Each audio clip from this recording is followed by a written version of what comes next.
Mr. Sniffes from Con of Cons, Arverni, Sith Lord Prokratos, Tylis, round of 16. Before I talk about the Tylis vs Arverni matchup, I must say I am a little confused. Last time I saw Ro16, which is the map that we're playing right now, these were barbarian huts, and this was a little barbarian village. It wasn't Roman villa style. This looks a little out of place, considering where we are. But regardless, I don't know if you guys have noticed this before. Like, I swear, I mean, I know that this was a barbarian village. I don't know how it changed. It's very weird to me. Anyway, today it's going to be Mr. Sniffes playing Arverni versus Lord Prokratos on Tylis. And as we've seen already in this tournament, quite a lot of barbarian rushes that we've been seeing. And right now, Tylis is one of the strongest, they have one of the strongest compositions for rushing in the game. And the reason for it is the tribal warriors, which are pretty ridiculous on this patch. They have very similar stats to the chosen swordsmen of the Arverni, with a one big exception, and that is that they have a ridiculous amount of armor and health. So most, or at least a lot of swords in this game have 55 health, and the tribal warriors actually have 60, which is a little bit of an advantage, but they have 95 armor, and if we look at chosen swordsmen for the Arverni, looks like they have 75 armor. So that is a big advantage right there. When you have 20 armor over your opponent in a melee engagement and basically the same amount of stats, that can definitely turn a fight in your favor. So if you look at the supporting cast for the Tylis army, it looks like they're going to be 3 raiding horsemen, some Thracian warriors out on the flanks, and then a bunch of spear warriors in the back, which I like. A lot of people say that the Levy Freemen are a better, more cost-effective choice, but the thing with the spear warriors is that they can actually kind of hold their own in melee combat against someone like a naked warrior, some of the cheaper sword units for the Arverni, and that's a big deal. I mean, if he brought Levy Freeman here and there's a big backline of that, then yeah, he can ward off enemy cavalry, which I think will probably play at least a part in this battle. It looks like they're hidden right now, but I believe that Arverni brought 4 heavy horse, and having all the spears to just help you out and protect your backline is very important. And Levy Freeman, while they are good because they're very, very cheap and they have very high bonus versus cavalry, they can simply just kind of rout off an enemy charge. So Spear Warrior is a little bit hardier, be able to survive in the fight a little bit longer. And I'm really liking how this engagement is already kind of shaping up, because it looks like they're going to be fighting in the middle of this Roman villa. And I like it when there are interesting characteristics of a battlefield that are like this. You get to kind of see fight in the middle of a village, or fight in the middle of like something that's unique about a map. And that's one of the reasons that I like this map, is that a lot of maps don't have a unique characteristic like this, but this one does. So Ro16 was one of the maps I put in the tournament pool, and I'm glad I did, because I think it's a really cool one. So I think, yeah, a lot of this infantry engagement is probably going to occur right in the middle of this villa. And actually, I am going to appear offline. That was silly of me to not do so earlier. Sorry, Attila. I will respond to you when I'm done with this replay cast. So they actually both have 2 Celtic slingers as well. It looks like they're going to move up pretty soon here to start engaging in some skirmish fights. I think that should, I mean, you would think that'd be a relatively even fight. I will say one thing that I don't like about what Mr. Sniffes is doing right now, and I'm not sure if it's going to impact the course of the skirmish fight, but he's overlapped his skirmishers, and they aren't very spread out. And if we look at what Prokratos is doing, his guys are very spread out. So the thing with accuracy on range units in this game is that it's not always fantastic. So the more you spread out, the more likely it is that your opponent's skirmish units are going to shoot in between your troops or over the heads of your troops. So spreading out generally helps you in a skirmish fight, and I think it's going to help him here, because it looks like Mr. Sniffes has actually changed his formation a bit. He was overlapped before and a little bit bunched up, but it might have already hurt him a little bit. The thing about skirmish fights is that if you take that first volley and lose more men, then it's kind of a losing battle from there on out, because you have less men, and every single subsequent volley you're going to have even less men to shoot. So if you fall behind in a skirmish fight, especially in an even one like this, where both have 2 Celtic slingers, that might end up being a big problem for him. Now, against Celtic slingers, I don't think you're going to change the outcome of this battle, per se. I really doubt it. I think it'll come down more to the infantry engagement, but it is still nice to win the skirmish fight, because it means that you're probably going to force your opponent into attacking you, and when someone attacks you, sometimes they make hasty mistakes that end up costing them the battle. So we'll see how that plays out. But yeah, these Celtic slingers are getting kind of pooped on at the moment, to be honest. And I think they're going to rout off the field pretty soon. And looking at the Celtic slingers of Prokratos, they're doing much better. They've only lost 30 men, whereas that one's already off the field. So I think it was how Prokratos kind of spread out. That's definitely helped him a lot in the skirmish fight so far. But regardless, I think that how this goes isn't really going to do anything except force one player to engage the other. And I think both players want to sword rush. I mean, they both have sword rush builds, so we'll see if that actually ends up having any effect on this battle. The raiding horsemen for Tylis are moving up now. Probably just going to do a little bit of skirmishing. Not going to do too much damage there. Got a couple kills on Celtic Slingers, but not really a big deal. I think that he doesn't want to waste too much ammo on these high armored units from the front. What I'm expecting he's going to do is once the infantry engagement starts, if he can kind of avoid running into the heavy horse, he'll probably try to flank them around, get behind the sword units, maybe focus some jabs on the naked warriors or some of the chosen swordsmen from behind, and that'll definitely, I think, be a big deal for him. Getting javelin throws into the back of the enemy line is probably the best way to utilize those particular cavalry. And then the thing about Tylis is they don't really have very good cav at all. I believe they have noble horse, but the elite tier melee cavalry right now on this patch is pretty bad, and so I don't really expect to see that too often, and he opted away from that as well. So just some cost-effective jav cav that can kind of tie down enemy cavalry units, do some damage, is probably a good way to go. So for an infantry engagement, I mean, looking at it, you would think it'd be pretty even, but I really do think that the 95 armor for the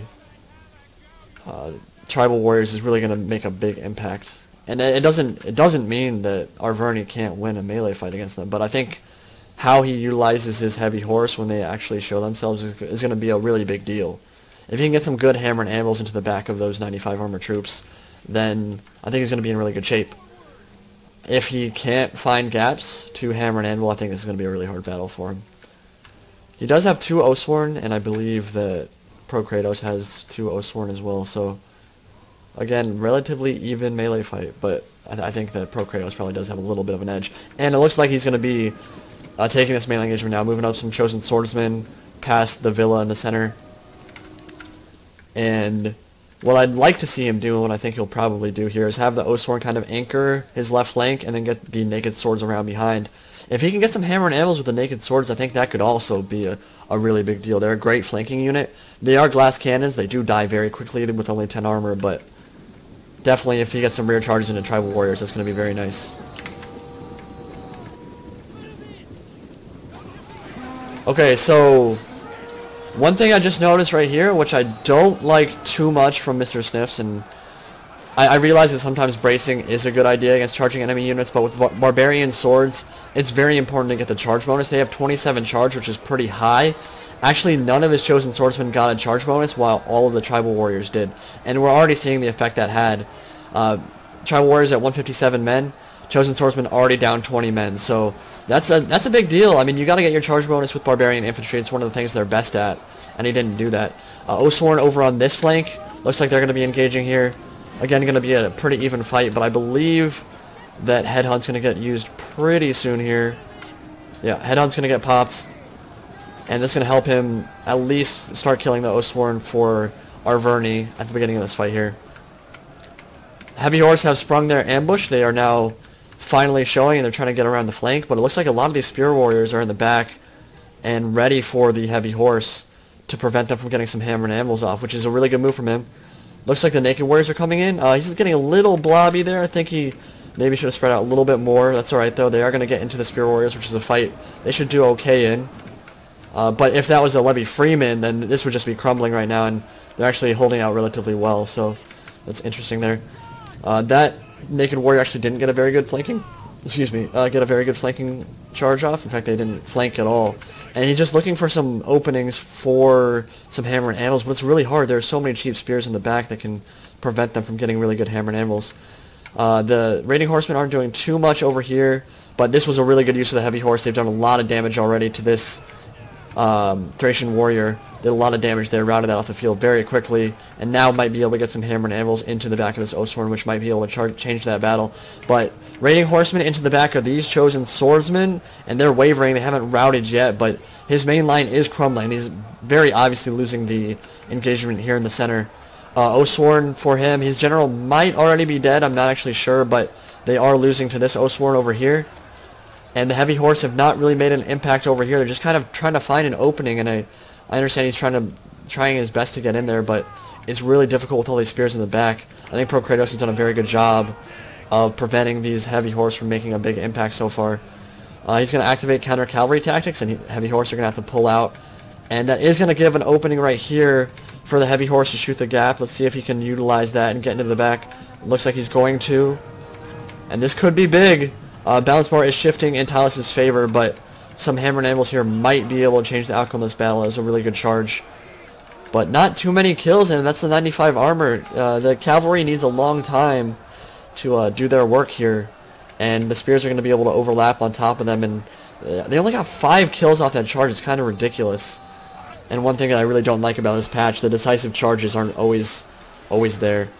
But looks like that melee engagement in the center is going very well for Tylis. Some tribal warriors and chosen swordsmen fighting over here as well. But it looks like the main line for Mr. Sniffes is crumbling here. And it's so hard against the tribal warriors because they're just so strong. Like 95, they have the exact same stats as chosen swordsmen, but they're better with the better armor and the better health. So he is losing that engagement. And yeah, he's broken through the center here, and this is dramatically shifting in his favor at this point. Some Thracian warriors here are going to get a charge into the back of the naked warriors, which should be devastating with their low armor. And just get some Ramphais in the face. Ouch. That really hurts. And I think Mr. Sniffes has probably lost his opportunity to win this battle.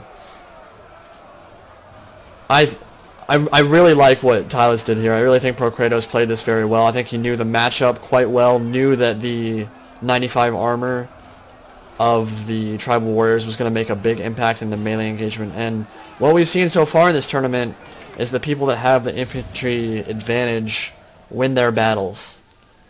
And it's really easy to plop a bunch of cheap spears in the back of your line and just let your main infantry line go to town and prevent cavalry from making a huge impact.